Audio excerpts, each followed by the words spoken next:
sebuah desa nelayan yang terpencil, hiduplah seorang gadis kecil bernama Rina. Di usianya yang baru menginjak 12 tahun, ia memiliki semangat belajar yang luar biasa. Rumahnya sederhana, hanya terbuat dari kayu dengan atap yang kerap bocor saat hujan turun. Ayahnya seorang nelayan yang setiap hari pergi melaut, sementara ibunya bekerja sebagai penjahit rumahan. Meski hidup dalam keterbatasan, Rina tak pernah kehilangan harapan. Setiap pagi, sebelum matahari terbit, Rina sudah bangun. Ia membantu ibunya menyiapkan sarapan. Kemudian, mengenakan seragam sekolahnya yang sudah mulai lusuh. Dengan tas kecil berisi buku-buku pinjaman, ia berjalan kaki sejauh beberapa kilometer menuju sekolah. Rina, tunggu aku.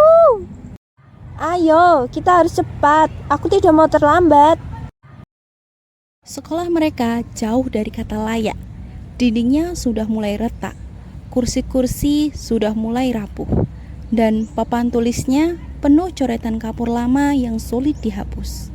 Namun, bagi Rina, sekolah adalah tempat yang memberinya harapan. Di kelas, Rina bukanlah murid yang pintar, berbeda dengan Lina, sahabatnya. Rina hanya anak yang biasa-biasa saja, namun sangatlah rajin. Walaupun tidak pintar, ia selalu duduk di barisan depan dan selalu rajin mencatat setiap pelajaran dengan rapi. Bagus sekali, Lina. Kamu menjawab dengan tepat. Kamu memang anak yang pintar. Rina, seharusnya kamu seperti Lina. Jangan hanya rajin mencatat saja. Kamu juga harus mempelajari semua yang kamu catat di bukumu itu. Iya, Bu. Saya akan mempelajari catatan saya lagi. Kemudian, Rina pulang sekolah dengan perasaan yang sedih. Saat di rumah, Rina tidak langsung beristirahat. Ia harus membantu ibunya menjahit dan kadang membantu ayahnya memperbaiki jaring ikan yang rusak. Nak, kamu tidak usah terlalu capek. Ibu bisa menyelesaikan ini sendiri. Tidak apa-apa, Bu. Aku ingin membantu. Lagi pula, nanti malam aku masih bisa belajar. Suatu hari, kabar menggembirakan datang bagi murid-murid. Di sekolah, Bu Rahayu mengumumkan adanya program beasiswa bagi anak-anak yang berprestasi. Beasiswa ini diperuntukkan untuk anak-anak yang pintar, dan beasiswa ini juga bisa membantu kalian melanjutkan sekolah. Bagi yang berminat, silahkan mendaftar. Khususnya kamu, Lina. Kamu jangan sia-siakan kesempatan ini ya, apalagi kamu pintar. Kamu pasti lolos. Lina tersenyum dan mengangguk. Lalu di sisi lain, Rina juga memiliki tekad untuk mengikuti tes tersebut. Ini adalah kesempatan emas bagi mereka. Kemudian, saat pulang sekolah, Rina langsung bercerita kepada kedua orang tuanya. Ibu, ayah, ada beasiswa untuk anak-anak berprestasi. Kalau aku mendapatkannya, aku bisa lanjut sekolah untuk menjadi dokter. Nah, tapi bagaimana dengan biayanya? Ingatlah, nah, ayah tidak bisa membiayai jika kamu tidak ingin jadi dokter. Tenang saja ya, jika aku lolos beasiswa, aku dapat melanjutkan sekolah dengan gratis. Sejak saat itu, Rina semakin rajin belajar untuk mendapatkan beasiswa. Ia selalu mengulang pelajaran hingga larut malam, membaca buku-buku yang dipinjamnya dari perpustakaan sekolah, dan berlatih banyak soal-soal ujian. Akhirnya, hari seleksi pun tiba. Rina duduk di kursi ujian dengan hati yang berdebar. Ia menjawab setiap soal dengan penuh keyakinan dan menjalani wawancara dengan percaya diri. Kenapa kamu ingin mendapatkan beasiswa ini, Rina? Saya ingin menjadi dokter agar bisa membantu orang-orang di desa saya. banyak yang sakit tetapi tidak punya biaya untuk berobat. Jika saya menjadi dokter, saya bisa merawat mereka. Hari-hari berlalu. Pengumuman hasil seleksi semakin dekat. Setiap hari, Rina menanti dengan harapan yang besar.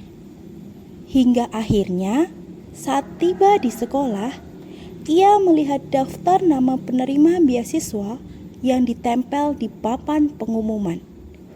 Dengan tangan gemetar, ia mencari namanya. Tapi tidak ada. Yang ada hanyalah nama Lina. Ria terdiam dengan dada yang sesak. Air matanya hampir jatuh, tetapi ia menahannya. Selamat ya Lina, akhirnya kamu lolos mendapatkan beasiswa itu. Terima kasih Rina, kamu harus semangat terus ya. Siapa tahu akan ada beasiswa selanjutnya. Iya Lina, mungkin beasiswa ini bukan rezekiku. Jangan bersedih Rina, ayo kita kembali ke kelas. Selamat Lina, ibu yakin jika kamu pasti lolos. Rina, sudah ibu katakan jika beasiswa ini hanya untuk orang-orang pintar.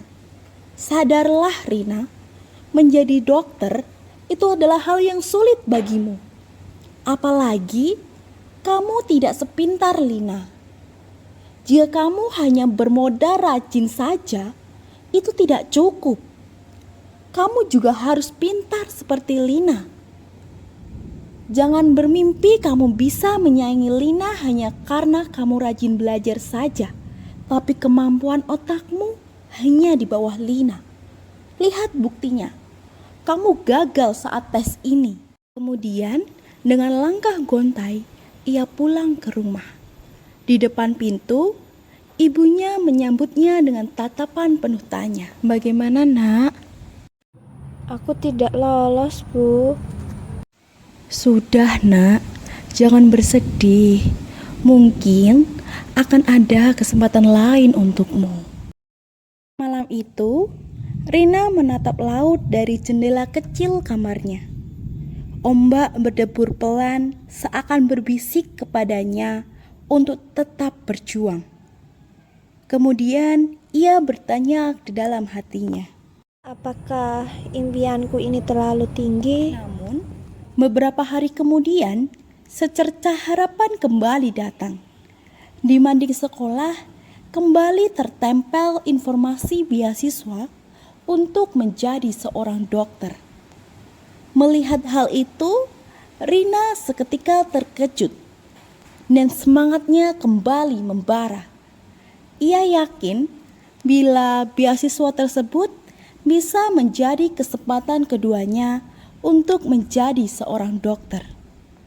Kemudian, ia pun mengisi formulir dengan tangan gemetar sembari berdoa agar ia diterima beasiswa tersebut. Pengumuman beasiswa pun tiba dan hasilnya tertempel di mading sekolah. Kemudian Rina pun mencari namanya. Dan ternyata